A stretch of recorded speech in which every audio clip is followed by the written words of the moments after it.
ವಿದ್ಯಾರ್ಥಿಗಳಿಗೆ, ಪೋಷಕರಿಗೆ, ಪಾಲಕರಿಗೆ ಚಾನಲ್ಗೆ ಸ್ವಾಗತ. ಮುಖ್ಯವಾಗಿ ಈ ವಿಡಿಯೋ ಯಾರು 300 ರೂಪೀಸ್ ಪೇ ಮಾಡಿ ಕಾಲೇಜ್ ಲಿಸ್ಟ್ ತೆಗೆದುಕೊಂಡಿದ್ದೀರಲ್ಲ ಅವರು ಈ ಒಂದು ಮುಖ್ಯವಾದ ವಿಷಯಗಳನ್ನು ನೋಡಲೇಬೇಕು. ನಾನು ನಿಮ್ಮ ರ್ಯಾಂಕ್ 1,00,000 ಮೇಲೆ ಇದ್ದರೂ ಕೂಡ ನಿಮಗೆ ಸೀಟು ಸಿಗುತ್ತೆ ಅಂತ ಒಂದು ಕಾಲೇಜ್ ಲಿಸ್ಟನ್ನು ಕೊಟ್ಟಿದ್ದೀನಿ. ಅದು ಮುಖ್ಯವಾಗಿ ನಾವು ಸೆಕೆಂಡ್ ಎಕ್ಸ್ಟೆಂಡೆಡ್ ರೌಂಡ್ ಆ ಕಟಪ್ಪನ್ನು ನೋಡಿಕೊಂಡು ನಿಮ್ಮ ಒಂದು ಕ್ಯಾಟಗರಿ ರ್ಯಾಂಕು ಎಲ್ಲವನ್ನು ತುಂಬ ಅನಲೈಸ್ ಮಾಡಿ ಮ್ಯಾನ್ಯುವಲ್ ಆಗಿ ತುಂಬ ಕಷ್ಟಪಟ್ಟು ಆ ಒಂದು ಲಿಸ್ಟನ್ನು ರೆಡಿ ಮಾಡಿ ಕೊಟ್ಟಿದ್ದಿದೆ. ಈಗ ಒಂದು ಏನು ನೀವು ಗಮನಿಸಬೇಕಂದ್ರೆ, ನಿನ್ನೆ ಒಬ್ಬರು ಯಾರೋ ನಮ್ಮದು 3B ಕ್ಯಾಟಗರಿ ಇದೆ ರೀ, ರೂರಲ್ಲೂ ಬರ್ತದೆ ಅಂತ ಹೇಳಿದರು. ನನಗೆ ಸ್ವಲ್ಪ ಸಂಶಯ ಆಗಿ ಕೇಳಿದೆ ಅವ್ರಿಗೆ, ರೂರಲ್ಲೆಲ್ಲ ನೀವು ಡಾಕ್ಯುಮೆಂಟ್ ಹಚ್ಚಿದ್ದೀರಾ ಅಂತ. ಇಲ್ಲ ಸರ್, ಆವಾಗ ರೆಡಿ ಇರಲಿಲ್ಲ, ನಾವು ಹಚ್ಚಿದ್ದಿಲ್ಲ ಅಂತ. ಆಗ ನಾನು ಹೇಳಿದೆ ಅವ್ರಿಗೆ, ನಿಮ್ಮದು ರೂರಲ್ ನೀವು ಡಾಕ್ಯುಮೆಂಟ್ ಹಚ್ಚಿಲ್ಲ ಅಂದರೆ 3B ಮಾತ್ರ ಕನ್ಸಿಡರ್ ಆಗುತ್ತೆ ಅಂತ. ಮೊನ್ನೆ ಯಾರೋ ನಮ್ಮದು 3A ಇತ್ತು ಸರ್, ಆದರೆ ನಾವು ಹಚ್ಚಿಲ್ಲ, ನಮ್ಮದು 3A ಅಂತಂದರು. ಆಗ ನಾನು ನಿಮ್ಮದು ಜನರಲ್ ಮೆರಿಟ್ ಅಂತ ಕನ್ಸಿಡರ್ ಆಗುತ್ತೆ ಅಂತ ಹೇಳಿದೆ.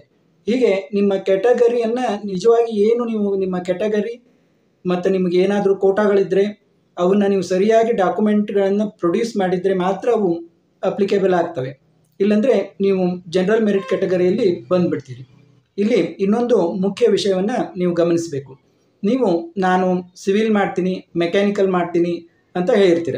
ಆವಾಗ ನಾನು ಅದನ್ನು ಆಧರಿಸಿ ಒಂದು ಕಾಲೇಜ್ ಲಿಸ್ಟನ್ನು ಕೊಟ್ಟಿರ್ತೇನೆ. ಆಮೇಲೆ ನಿಮ್ಮ ಫ್ರೆಂಡ್ಸ್ ಹೇಳ್ತಾರೆ, ಸಿವಿಲ್ ಏನು ಮಾಡ್ತೀಯಾ, ನೀನು ಕೂಡ ಕಂಪ್ಯೂಟರ್ ಸೈನ್ಸ್ ಮಾಡು, AI ಮಾಡು ಅಂತ.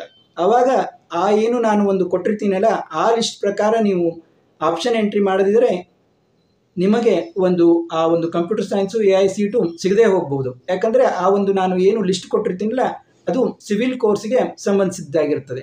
ಆದ ಕಾರಣ ಸಿವಿಲ್ ಕೋರ್ಸ್ಗೆ ಸಿಗುವಂಥ ಒಂದು ರ್ಯಾಂಕು ಒಂದು ಕಾಲೇಜು ಮತ್ತು ಕಂಪ್ಯೂಟರ್ ಸೈನ್ಸ್ಗೆ ಸಿಗುವಂಥ ಒಂದು ಕಾಲೇಜಿಗೆ ರ್ಯಾಂಕಿಗೆ ತುಂಬ ಅಜಗಜಾಂತರ ಇರ್ತದೆ. ಆದ ಕಾರಣ ನೀವು ಯಾವ ಕೋರ್ಸಿಗೆ ಹೋಗ್ತೀರಾ ಅನ್ನೋದು ನಿಮ್ಮ ರ್ಯಾಂಕ್ ಮೇಲೆ ತುಂಬ ಡಿಪೆಂಡ್ ಆಗಿರ್ತದೆ. ನೀವು ಯಾವ ಕೋರ್ಸ್ ಅಂತ ಹೇಳಿ ಲಿಸ್ಟ್ ತೆಗೆದುಕೊಂಡಿದ್ದೀರಾ ಅದೇ ಕೋರ್ಸ್ಗೆ ಹೋದರೆ ನಿಮಗೆ ಕಾಲೇಜುಗಳು ಸಿಗ್ತವೆ.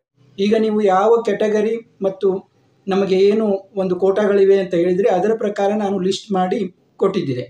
ಮತ್ತು ಇನ್ನೊಂದು ಅತ್ಯಂತ ಮುಖ್ಯವಾದ ವಿಚಾರ ನೀವು ಏನು ಗಮನಿಸಬೇಕಂದ್ರೆ, ಯಾರ ರ್ಯಾಂಕು ತುಂಬ ದೂರ ಇದೆ, ಒಂದು 80,000 ಜನರಲ್ ಮೆರಿಟ್ ಇದ್ದರೂ ಕೂಡ 60,000 80,000 ಅಥವಾ ಏನಾದರೂ ನಿಮಗೆ ರಿಸರ್ವೇಷನ್ ಇದ್ದರೂ ಕೂಡ 1,00,000 ಮೇಲೆ ಇದ್ದವರಿಗೆ ನಿಮಗೆ ಮಾರ್ಕ್ ರೌಂಡ್ನಲ್ಲಿ ಮತ್ತು ಫಸ್ಟ್ ರೌಂಡ್ನಲ್ಲಿ ಯಾವುದೇ ಸೀಟು ಅಲಾಟ್ ಆಗದೆ ಇರಬಹುದು.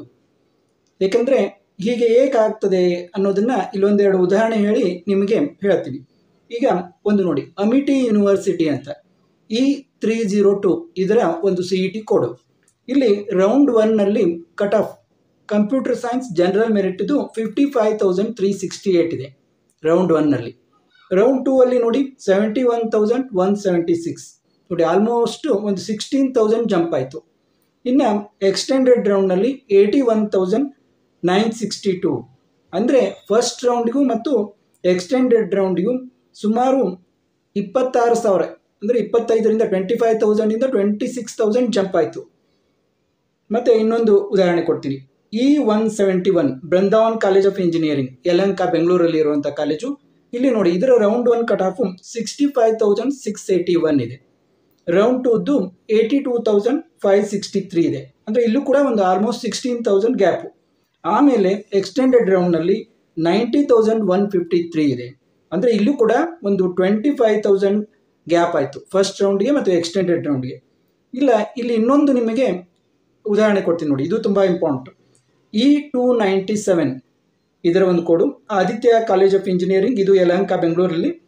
ಈ ಆದಿತ್ಯ ಕಾಲೇಜಿನಲ್ಲಿ first round cut off general merit computer ಸೈನ್ಸ್ಗೆ 76,732. ಸೆಕೆಂಡ್ ರೌಂಡ್ ಕಟ್ ಆಫ್ ನೋಡಿ 1,05,184 ಅಂದರೆ ಆಲ್ಮೋಸ್ಟ್ 25,000 ಫಸ್ಟ್ ರೌಂಡ್ಗೆ ಸೆಕೆಂಡ್ ರೌಂಡ್ಗೆ. ಆಮೇಲೆ ಸೆಕೆಂಡ್ ಎಕ್ಸ್ಟೆಂಡೆಡ್ ರೌಂಡ್ನಲ್ಲಿ ಅಂತೂ 2,70,555 ನೋಡಿ, ಎಷ್ಟು 1,00,000 ಇದ್ದದ್ದು ಸೆಕೆಂಡ್ ರೌಂಡ್ನಲ್ಲಿ, ಸೆಕೆಂಡ್ ಎಕ್ಸ್ಟೆಂಡೆಡ್ ರೌಂಡ್ನಲ್ಲಿ 2,70,555 ನೋಡಿ. ಫಸ್ಟ್ ರೌಂಡ್ನಲ್ಲಿ 76,000 ಇತ್ತು, ಎಕ್ಸ್ಟೆಂಡೆಡ್ ರೌಂಡ್ಗೆ ಹೋದಾಗ 2,70,555 ಅಂದರೆ ಆಲ್ಮೋಸ್ಟ್ 2,00,000 ಜಂಪ್ ಆಗಿಬಿಡ್ತು ಇದರ ಒಂದು ಕಟ್ ಆಫ್. ಹೀಗೆ ಏಕಾಗ್ತದೆ ಅನ್ನೋದನ್ನು ನಾವೀಗ ನೋಡೋಣ. ನೋಡಿ, ಮಾರ್ಕ್ ರೌಂಡ್ನಲ್ಲಿ ಎಲ್ಲರೂ ರೇಸ್ನಲ್ಲಿರ್ತಾರೆ. ಆಗ ಮಾರ್ಕ್ ರೌಂಡ್ನಲ್ಲಿ ನಿಮಗೆ ಸೀಟ್ ಅಲಾಟ್ ಆಗೋದಿಲ್ಲ. ಆಗಂತೂ ಅಡ್ಮಿಷನ್ ಮಾಡೋದು ಏನೂ ಇರೋದಿಲ್ಲ, ಅದು ಸುಮ್ಮನೆ ತಿಳುವಳಿಕೆಗೆ, ಅದನ್ನು ಬಿಟ್ಬಿಡೋಣ. ಈಗ ಫಸ್ಟ್ ರೌಂಡ್ನಲ್ಲಿ ಕೂಡ ಎಲ್ಲರೂ ರೇಸ್ನಲ್ಲಿ ಇರ್ತಾರೆ. ಯಾರು ಮೆಡಿಕಲ್ಲು, ಡೆಂಟಲ್ಲು ಅಂದರೆ BDS, BAMS, ಅಗ್ರಿಕಲ್ಚರು, ವೆಟ್ರಿನರಿ, ನರ್ಸಿಂಗು, ಹಿಂಗೆ ಎಲ್ಲ ಕೋರ್ಸ್ ಮಾಡೋರು ಕೆಲವೊಮ್ಮೆ ಏನಾಗ್ತದೆ, ಅವರ ಒಂದು ರ್ಯಾಂಕ್ ಇಂಜಿನಿಯರಿಂಗ್ದು ಸ್ಟ್ರಾಂಗ್ ಇರ್ತದೆ ಕಂಪೇರ್ ಟು ಮೆಡಿಕಲ್. ನೀಟ್ ರ್ಯಾಂಕ್ಗಿಂತ ಈ ಒಂದು CET ಅವರ ಇಂಜಿನಿಯರಿಂಗ್ ಕೋರ್ಸ್ದ ರ್ಯಾಂಕು ಚೆನ್ನಾಗಿರ್ತದೆ. ಅಗ್ರಿಕಲ್ಚರ್ ಮತ್ತು ವೆಟ್ರಿನರಿಗಿಂತಲೂ ಇದು ಚೆನ್ನಾಗಿತ್ತಂದರೆ ಅವ್ರಿಗೆ ಇಂಜಿನಿಯರಿಂಗ್ ಸೀಟು ಅಲಾಟ್ ಆಗ್ತದೆ. ಆದರೆ ಅವ್ರಿಗೆ ಇಂಜಿನಿಯರ್ ಮಾಡಲಿಕ್ಕೆ ಮನಸ್ಸಿರೋದಿಲ್ಲ, ಸುಮ್ಮನೆ ಹಾಕುವಾಗ ಹಾಕಿರ್ತಾರೆ. ಆಗ ಅವರು ಇಂಜಿನಿಯರಿಂಗ್ ಕೋರ್ಸನ್ನು ತೆಗೆದುಕೊಳ್ಳೋದಿಲ್ಲ, ಅವರು ಮುಂದುವರೆಯೋದಿಲ್ಲ ಇದರಲ್ಲಿ.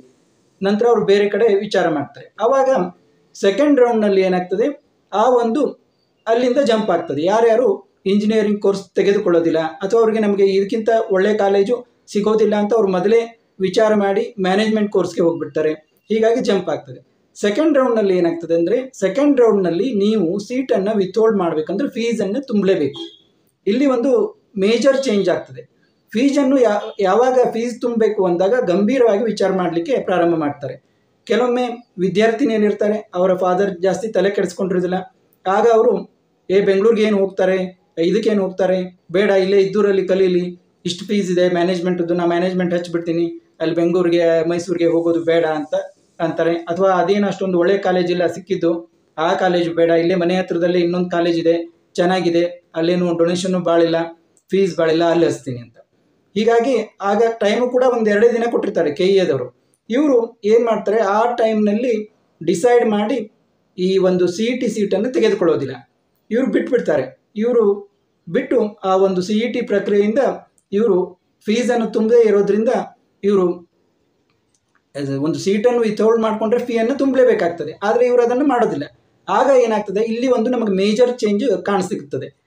ಒಂದು ಸೆಕೆಂಡ್ ರೌಂಡಿಂದ ಸೆಕೆಂಡ್ ಎಕ್ಸ್ಟೆಂಡೆಡ್ ರೌಂಡ್ಗೆ ಬಹಳಷ್ಟು ಜಂಪ್ ಆಗ್ತದೆ. ಯಾಕಂದರೆ ಬಹಳಷ್ಟು ಅಲ್ಲಿಯವರೆಗೆ ಅವರು ಗಂಭೀರವಾಗಿ ವಿಚಾರಣೆ ಮಾಡಿರೋದಿಲ್ಲ, ನಾನು ಇಂಜಿನಿಯರಿಂಗ್ ಮಾಡಬೇಕೋ ಬೇಡವೋ, ನಾನು CET ಮೂಲಕವೇ ಹೋಗಲ್ಲ, ಅಥವಾ ನಾನು ನಮ್ಮ ಮನೆ ಹತ್ತಿರದಲ್ಲಿರುವ ಅಥವಾ ನಮ್ಮ ಊರಿನಲ್ಲಿರುವಂಥ ಮ್ಯಾನೇಜ್ಮೆಂಟ್ ಸೀಟ್ ತೆಗೆದುಕೊಳ್ಳ ಅಂತ ಅವಾಗ ಅವರು ಗಂಭೀರವಾಗಿ ವಿಚಾರ ಮಾಡಿ ನಿರ್ಧಾರವನ್ನು ತೆಗೆದುಕೊಳ್ತಾರೆ.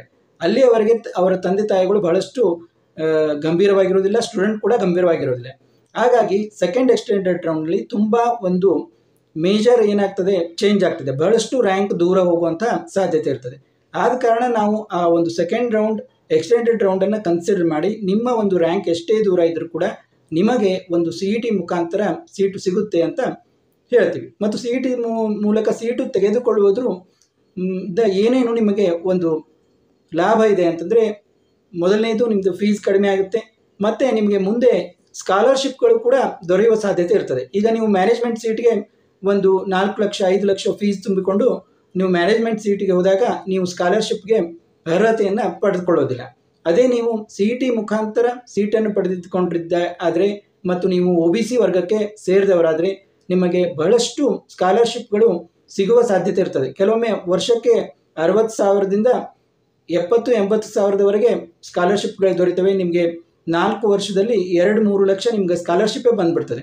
ಆದ ಕಾರಣ CETಯಿಂದ ಹೋಗುವುದು ಒಂದು ಉತ್ತಮ ಮಾರ್ಗ ಆಗಿರ್ತದೆ. ಅದರಲ್ಲಿ ಮಧ್ಯಮ ವರ್ಗದವರಿಗೆ, ಯಾರಿಗೆ ಹಣಕಾಸಿನ ತೊಂದರೆ ಇರ್ತದೆ, ಅವರಿಗೆ ತುಂಬ ಒಳ್ಳೆಯ ಒಂದು ಇದು ಮಾರ್ಗ ಆಗಿರ್ತದೆ. ಆದ ಕಾರಣ ನಾವು CETಯಿಂದ ಹೋಗಬೇಕು ಅಂತ ನಾನು ನಿಮಗೆ ಒತ್ತು ಕೊಟ್ಟು ಈ ಒಂದು ವಿಚಾರವನ್ನು ಹೇಳ್ತಾ ಇದ್ದೀನಿ. ಯಾರು ತುಂಬ ರ್ಯಾಂಕ್ ದೂರ ಇರ್ತದೆ ಅವರಿಗೆ 100% ನಿಮಗೆ ಸೀಟು ಸಿಕ್ಕೇ ಸಿಗ್ತದೆ ಅಂತ ನಾನು ಹೇಳೋದಿಲ್ಲ. ಆದರೂ ಕೂಡ ಈಗಾಗಲೇ ಯಾರು ತುಂಬ ರ್ಯಾಂಕ್ ದೂರ ಇದೆ ಅವರ ಒಂದು ನಾವು ಲಿಸ್ಟನ್ನು ಮತ್ತೊಮ್ಮೆ ನೋಡಿ ಅವರಿಗೆ ರ್ಯಾಂಕ್ ಅನುಗುಣವಾಗಿ ಸೀಟು ಸಿಗಲಿ ಅಂತ ಬೇಕಾದರೆ ಮತ್ತೊಮ್ಮೆ ನಾವು ಅದನ್ನು ನಾನು ನೋಡಿ ಇನ್ನೊಂದು ನಿಮಗೆ ರಿವೈಸ್ ಲಿಸ್ಟನ್ನು ಕೂಡ ಕೊಡ್ಬೋದು. ಅದನ್ನು ನೀವು ನೋಡ್ಕೊಳ್ಳಿ. ಕೆಲವೊಬ್ಬರು ನಾನು ಎಷ್ಟೋ ಒಂದು ಗಮನಿಸಿದ್ದಂದರೆ ಕೆಲವರು ಲಿಸ್ಟನ್ನೇ ತೆರೆದು ನೋಡಿದ್ದಾರೆ ಇಲ್ಲೋ ಅಂತ ನನಗೆ ಒಂದು ಡೌಟ್ ಇದೆ. ನಾನು ಲಿಸ್ಟ್ ಕಳಿಸ್ತೀನಿ, ಅದರಲ್ಲಿ ಅವರು ಏನು ನಮಗೆ ಲಿಸ್ಟ್ ಬಂದಿದೆ ಅಂತ ಅನ್ನೋದಿಲ್ಲ, ಅಲ್ಲಿ ಓಪನ್ ಮಾಡಿದ ಒಂದು ಸೈನ್ ಕೂಡ ಬರೋದಿಲ್ಲ. ಆದ ಕಾರಣ ಸ್ವಲ್ಪ ಗಂಭೀರವಾಗಿ ನೀವು ನೋಡಿ ಈ ವಿಚಾರವಾಗಿ ನಿಮ್ಮ ಯಾವುದೇ ಒಂದು ಸಂದೇಹ ಇದ್ದರೆ ಅದನ್ನು ಮೆಸೇಜ್ ಮಾಡಿ ವಾಟ್ಸಪ್ನಲ್ಲಿ, ನಾನು ನಿಮ್ಮ ಪ್ರಶ್ನೆಗಳಿಗೆ ಉತ್ತರ ನೀಡ್ತೀನಿ. ಮತ್ತು ಮುಂದಿನ ವಿಡಿಯೋದೊಂದಿಗೆ ಭೇಟಿಯಾಗೋಣ.